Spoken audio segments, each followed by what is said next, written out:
This society is too weak. And why? Because of all the technology which is available right now, so you don't need to use your body anymore.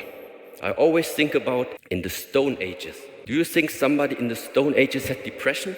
The Spartans. Do you think they had depression? But all of these groups, they are too busy with their body. They are too busy with activity to be depressed. Yeah, but nowadays, how does the time look? And sit if you want from morning till evening, just in front of the screen.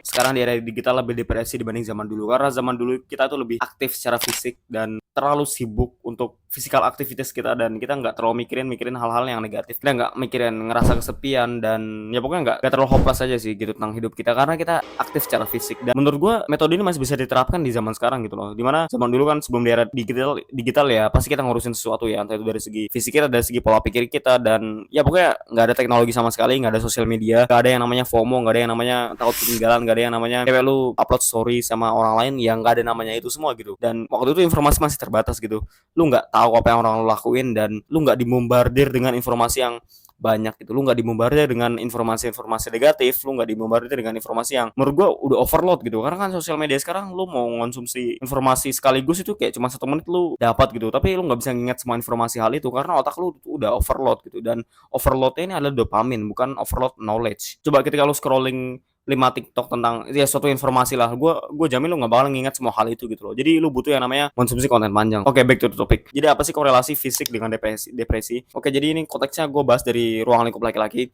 Jadi kita sebagai laki-laki itu kan punya insting berburu, kita punya testosteron, kita punya insting hidup di luar lah, kita berburu, kita nyari makan, kita bangun tempat tinggal dan segala macamnya gitu. Dan menurut gue insting itu masih ada di zaman sekarang gitu loh. Ya ketika lu hidup pasif, lu nggak gerak sama sekali ya, dan kerjaan lu tuh cuma di rumah goleran di kasur, lu scrolling TikTok, nonton pornografi, nonton Netflix 24 jam gitu, lu nggak ada ngapa-ngapain keluar sama sekali. Dan secara nggak sadar ketika lu ngelakuin ini secara jangka panjang, itu akan kena impact kepada mental health lu gitu. Dan ini adalah salah satu fakta gitu. Gue udah ngalamin sendiri, dimana waktu itu gue nggak punya apa-apa lagi selain nge-gym. Jadi setelah gue nge-gym, kerjaan gue scrolling, dan ya gue nggak ada ngelakuin aktivitas apapun, kayak misalkan kardio, gue keluar enjoy alam sekitar gue gitu. Gue ngerasa depresi, gue ngerasa feeling like shit, gue ngerasa kayak hidup gitu-gitu aja gitu, kayak nothing excited about my life, karena ya gue cuman nge-gym doang waktu itu. Gue nggak modifikasi rutinitas gue, entah dari bikin konten dan segala macamnya gitu. Jadi untuk mencegah depresi, pertama lu harus lebih aktif secara fisik, karena kan tadi Dimong tadi udah ngejelasin kalau kita tuh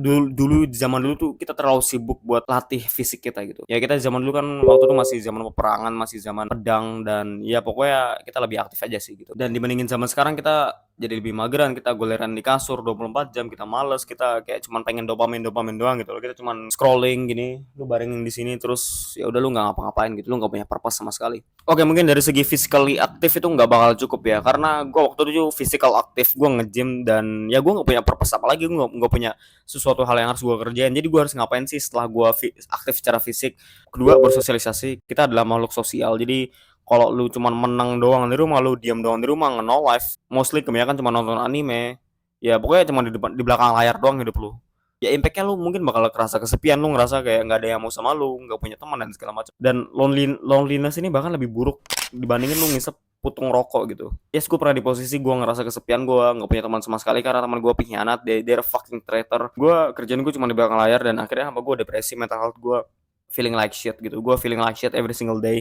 Tapi setelah gue ngubah environment gue, setelah gue ngerantau ya setelah gue ngerantau ke Surabaya, gue ngerasa kayak gue ketemu dengan orang-orang baru, dan gue ngerasa hidup gue jauh lebih better gitu loh. Karena apa? Karena ya gue bertemu dengan orang-orang yang frekuensinya tuh cocok gitu, dan gue bertemu dengan orang yang spektrumnya tuh mereka ya jauh lebih produktif, mereka punya knowledge yang luas, mereka kritis dan segala macamnya gitu. Ya pokoknya mereka asik diajak ngobrol, dan topik obrolannya tuh lebih luas gitu loh. Jadi ketika lo punya teman yang obrolannya di situ-situ aja, mereka cuman orang-orang kolot, mereka ya pokoknya cuman bahas-bahas sesuatu yang emang udah apa ya, udah basi lah gitu, kayak pokoknya bahasannya itu tuh doang gitu. Mereka nggak nge-expand knowledge mereka to the next level, dan ya akhirnya apa, pikiran lo cuma di situ-situ doang gitu. Padahal ketika lu keluar ke dunia yang lebih luas, lu ngerantau, lu jelajah alam dan segala macamnya, masih banyak suatu hal yang lu harus explore gitu loh. Jadi ketika lu dapat teman yang bahasanya di situ-situ aja, mereka ya bakal stagnan, mereka bakal jadi orang yang normis, mediocre, yang dimana mereka nggak bakal bikin progress, mereka nggak bakal nemuin purpose mereka gitu loh. Dan ya lu harus ingat tentang ambisi dan purpose lu. Mau sesering apapun lu sosialisasi sama orang, tapi ketika lu nggak ngerjain purpose dan ambisi lu, ya it just itu sama aja dengan lu hidup di belakang layar. Lu nggak ngerjain apapun, lu nggak ngelakuin hal produktif, dan ya akhirnya lu depresi dan lu nggak punya apa-apa gitu loh. Kayak setelah lu udah bersosialisasi, fisikal aktif, tapi lu ngerasa kayak masih hidup itu sama aja. Ketiga, lu jalan-jalan, dan ya jalan-jalan ini banyak konteksnya, lu bisa hiking, lu bisa jalan-jalan, ya pokoknya menyatu dengan alam aja sih. Dan menurut gua itu adalah salah satu healing yang terbaik menurut gua. Kalau gua ambil dari konteks sejarah, kita manusia adalah sebagai makhluk yang aktif di dunia luar, dan lu tuh ngerasa feeling alive aja gitu, lu ngerasa hidup, lu ngerasa menyatu dengan alam gitu, dan kita itu kan manusia dari tanah, dan kita bakal balik ke tanah gitu loh.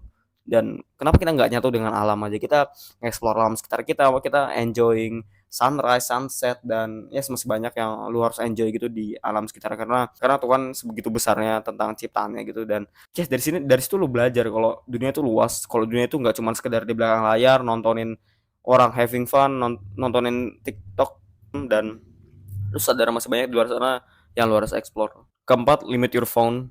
Jadi maksud gue di sini adalah, oke, jadi kita setiap harinya pasti menggunakan HP kita ya. Kita nggak bisa hidup tanpa HP, dan itu adalah salah satu common sense, itu adalah salah satu perkembangan evolusi manusia gitu loh. Kita sekarang hidup di era digital, dan era digital ini adalah salah satu sumber primer kita untuk bekerja, untuk ngasilin duit, untuk mengonsumsi informasi, dan bahkan ya berkomunikasi dengan antara sesama, dan ya pasti kita membutuhkan hal itu gitu.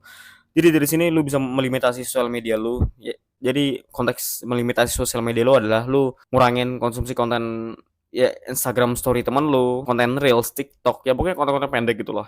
Sebelum ada yang namanya konten-konten pendek ini, sosial media tuh nggak terlalu adiktif menurut gua. Sosial media tuh kayak cuma sekedar ya update status doang. Tapi ketika udah ada konten-konten pendek ini, lu bakal jadi lebih adiktif, lu nggak bakal bisa lepas dari konten konten pendek gitu loh. Dan yes, hidup kita tuh sebagai manusia tuh kan nggak cuma sekedar di belakang layar, kita nggak cuma sekedar mengonsumsi konten, kita nggak cuma mengonsumsi gitu loh. Tapi kita nggak pengen jadi yang namanya produser, kita nggak pengen menghasilkan sesuatu yang benefiting for society gitu loh. Sekian dari gue, terima kasih udah nonton, see you at the next video.